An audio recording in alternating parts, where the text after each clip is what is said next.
Everybody who films this river gets the same shot. The rusted hull in the mud. The ghost fleet. The spooky caption. The Drought revealed a secret from the war, and every one of them gets it wrong. Because these ships aren't a secret, the river gave up. They're an order written on the night of September the 6th, 1944, close the Danube. And this river has been carrying it out ever since. The men who gave that order are 80 years dead. The order isn't. This summer, for the first time, it's working. Everything here starts with one number. 200. 200 vessels, sunk on purpose, in a single stretch of the Danube near the Serbian town of Prahovo. Not warships in the movie sense. This was a retreat. Barges, landing craft, tugboats, a hospital ship. More than 4,000 people running from an army that was faster than they were. They didn't just sink. They were placed. 200 hulls dropped across the one thing an army on the run most wants to deny the enemy behind it. A river. Here's the physics of it, because the physics is the whole story. A river isn't a road. A road is a fixed width. A navigable river is only as wide as the part that's deep enough. Deep enough for a loaded hull to pass without touching bottom. That usable width isn't a line on a map. It moves. It shrinks when the water drops, and it grows when the water rises. Now sink 200 ships in it. A wreck on the riverbed doesn't block a river outright. Water just flows over and around it. What it does is subtler and worse. It narrows the deep channel. On this stretch, the hulls have squeezed the navigable section from about 180 meters down to 100. A needle that captains have to thread, single file. Nearly half the doorway, gone. Not blown away, just occupied. And here's the part the 1944 planners could never have known they were building. A 100-meter channel over sunken steel is fine, as long as the water stays high. The wrecks sit harmlessly below your keel. The blockade only activates when the river falls. For 80 years, it mostly didn't. The Danube ran high enough, often enough, that the ghost fleet stayed a curiosity. A weapon on a timer, waiting for a summer that hadn't arrived yet. It's arriving now. Go back to that night. Autumn 1944, a German flotilla, they called it Kampfgruppe Zieb, is trapped in the Danube Gorge at Prahovo. The Red Army is coming up through the Balkans faster than anyone planned for, and the way home is upriver, through Romania, which has just switched sides. 4 times they try to force the passage upstream. 4 times they fail. The commanders make the coldest kind of decision. If they can't take the fleet home, no one gets to use it. And the river itself becomes the last weapon. On the night of September the 6th, the crews begin sinking their own ships. Across the channel, on purpose. To deny the Danube to the Soviets, pushing behind them. It's a real tactic, and it has a name in every war. A block ship. You scuttle hulls in a channel to close it, and here's the first thing the river will teach you. It didn't work. The Soviets advanced anyway. They went around, they went overland, they cleared what they had to. The blockade failed at the one job it was built for, stopping an army. The ships stayed. The war moved on without them. And the order just waited. So let's walk the blockade the way the river actually enforces it. Not all at once, but layer by layer as the water drops. Start at the surface. In a normal year, the Danube here runs deep enough that the whole fleet is invisible. A captain passes over 200 wrecks and never knows. Drop the water a meter. The tops of the tallest hulls break the surface. Now, they're not obstacles under your keel. They're markers. The navigable channel starts to define itself around them. And it's narrower than the map says. Drop it further. The kind of summer Europe keeps having now. The 100-meter needle appears. Barges that used to pass loaded now have to lighten. This year, on the low Danube, Some are cutting their cargo by as much as 80% just to float high enough to clear bottom. 80% less grain, less coal, less steel per trip. Drop it to a record, and the needle isn't wide enough anymore. Traffic slows to single file. Then it stalls. Ferry crossings downstream get suspended. Grain barges out of the Ukrainian Danube ports, Ismail, Reni, sit and wait in the exact months the harvest needs to move. And now, watch what the walk reveals.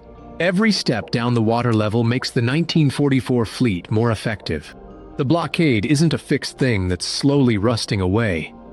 It's a weapon that gets sharper the drier the continent gets. The planners built a wall.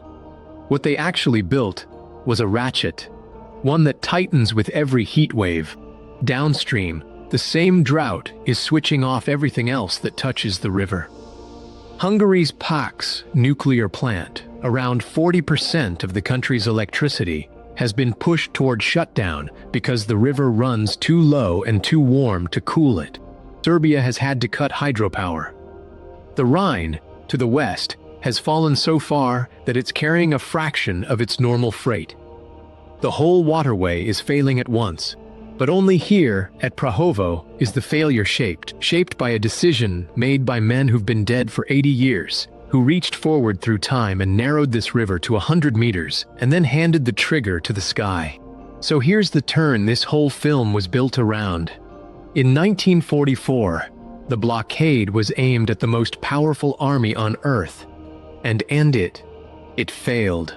The Red Army was too big, too determined, too willing to go around. It's Orison stop, who's jonst from to underfregestand.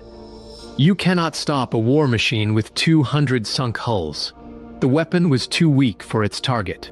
The weapon never got any stronger. It's the same rusting steel it was in 1944. The target changed, and the river changed. Today, that blockade points at a grain barge, a ferry, a tug pushing coal to a power plant. Civilian traffic, unarmed, on a schedule, with nowhere to go around. Because the drought that exposed the wrecks is also lowering every alternative at the same time. The Wehrmacht couldn't close the Danube against soldiers. The drought is closing it against farmers. That's the hidden signal in this river. It isn't that the past came back. It's that a failed weapon finally found the enemy it could beat. And it's us. The blockade didn't get more dangerous. The world got more vulnerable to it. Now the obvious question. If these things have been blocking a major European shipping lane for 80 years, why is anyone still arguing about them? Why not just pull them out? Two reasons, and both are the river protecting its own weapon. The first is what kept the fleet intact this long. Buried in river silt, steel doesn't get much oxygen. And without oxygen, it barely rusts. The mud is a vault. It's why a hull from 1944 still holds its shape. Why the Danube in these drought years also coughs up Roman stone, and a woolly mammoth's bones, and centuries-old hunger stones. Famine markers our ancestors carved at the waterline, one of them reading, "If you see me, weep." The river preserved all of it by keeping it underwater, which means the moment the drought exposes a wreck, it also starts destroying it. Air hits 80-year-old steel, and the corrosion begins. The reveal and the ruin are the same event. Second reason is the one that keeps the divers up at night. Many of these ships went down loaded, live ammunition, unexploded ordnance, sitting in the silt since the war. You cannot simply grab a hull with a crane when you don't know what's still armed inside it. That's the real reason the blockade was never cleared, not neglect fear. Which is why, right now, there's a race on. In 2024, the European Investment Bank put up 16 million euros to finally clear the 21 most dangerous, most obstructive wrecks out of a 5-kilometer bottleneck. The method is slow and surgical. Divers and pumps to wash away the silt, hull by hull, checking each one for what it's still carrying. The target date is 2028. Sit with that math. 4 hours of demolition on one night in 1944. 16 million euros and 4 years of specialist diving to undo it. And the whole time the clock is running the wrong way, because the drought that makes clearing the channel urgent is the same drought lowering the water faster than the divers can work. The river is handing us the weapon back, one dry summer at a time, and asking us to disarm it. So put yourself on the water. You captain a barge on the lower Danube. You've run this stretch for 20 years, and you used to run it without thinking. Now the first thing you do every morning is check a number. Today's water level, the way a pilot checks weather. You come down toward Prahovo, and you already know the drill. You slow. You line up single file behind the barge ahead. The channel here is 100 meters of safe water threaded between things you cannot see and will never forget are down there. You watch your depth gauge, the way you'd watch a cliff edge. Off to your right, there's a support boat anchored over a buoy. Divers. Somewhere under them is a hull that's been on the bottom since before your grandparents were born. And today someone is down there deciding whether it's safe to lift or whether it's still holding a shell that could take the boat with it. You're carrying grain. It should have gone by sea, but the sea route closed, so it came to the river. And now the river is closing too. And you're threading a wartime graveyard, because it's the last way west that's open. Clear the bend. You exhale.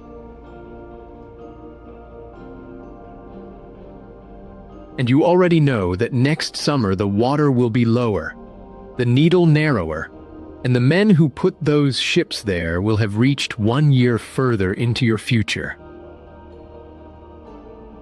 You do it again tomorrow. And here's the part that's easy to lose in a story about a clever weapon. The fleet at Prahovo wasn't a monster. It was 4,000 terrified people at the end of a losing war, running for home, making a brutal choice on a bad night. The men who sank these ships weren't trying to reach 80 years into the future and starve a grain shipment. They were trying to survive until morning. That's the uncomfortable truth under this whole thing. Nobody designed the blockade we're actually living with. They designed a wall against an army. What turned it into a weapon against us wasn't their cruelty. It was our climate. A river we've quietly made lower, hotter, and less forgiving, until an 80-year-old mistake became a live threat. The ghost fleet didn't come back to haunt anyone. We just lowered the water until we could see what was always there and discovered it was pointed at us. Here's how much of this is real. The 200 ships are real, and so is the night of September 6th, 1944. The 100-meter channel is real. The live ammunition is real. The 16 million euros and the 2028 deadline are real. The 80% cargo cuts, the threatened nuclear plant, the grain that can't move, all measured this year, not predicted. The only thing this film imagined is the framing, that a failed 1944 order is quietly succeeding in 2026. And even that isn't really a metaphor. It's just what a block ship does when the water finally drops far enough. So here's the number that decides the ending. Not 200, the one that isn't carved on any hull yet. How low we let this river go. Because the wrecks are fixed. The water is the variable. Clear the channel by 2028, and the order finally dies. Let the Danube keep falling, the way the projections say it will. And every dry summer hands the weapon back. Sharper than the last. The men who sank these ships are done. The river's still deciding.